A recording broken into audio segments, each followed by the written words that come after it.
to the GBV Report, where we explore the reality of gender-based violence, GBV, across the globe. Today, we're focusing on the facts and statistics of GBV in Europe. I am Stelios Charisis, and with me is Vasiliki Patsoura, an expert of gender violence policy in the EU. Together, we will unpack some hard-hitting numbers to better understand the scope of this issue across the continent. Thanks for having me. GBV is a pervasive issue in Europe, affecting millions of individuals each year. It's essential to understand that GBV includes not only physical violence, but also emotional, psychological, sexual, and economic abuse. These statistics may be alarming, but they help us understand where and how we can focus our efforts to end GBV.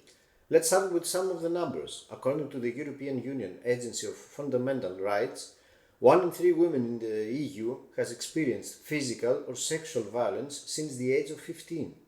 This statistic alone speaks to the widespread nature of GBV across all member states. That's right. It's also important to mention that GBV is not confined to intimate relationships. For instance, 32% of women in the EU have experienced sexual harassment in her workplace. This includes unwanted physical contact, verbal harassment, and non-consensual advances. And in public spaces, street harassment is a huge issue.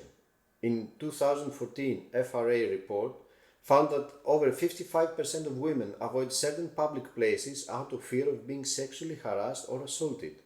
This leads to further marginalization, restricting women's mobility and affecting their mental well-being. Additionally, intimate partner violence remains one of the most deadly forms of GBV. In 2021 alone, over 700 women were murdered by a current or former partner across 17 EU countries. These tragic deaths are a reminder that domestic violence is not only a private issue, but a public health crisis.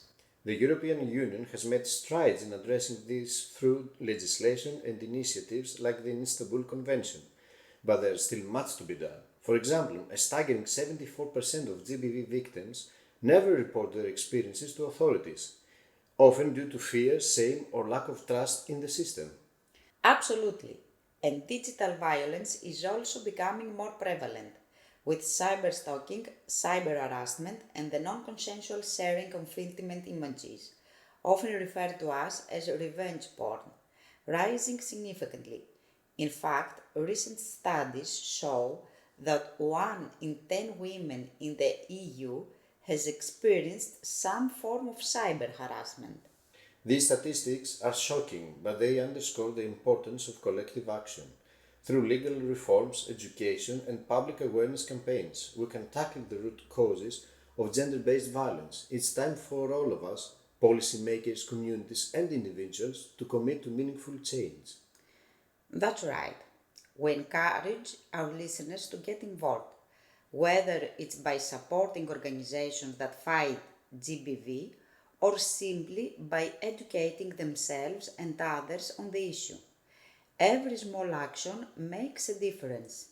Thank you for joining us today on the GBV Report.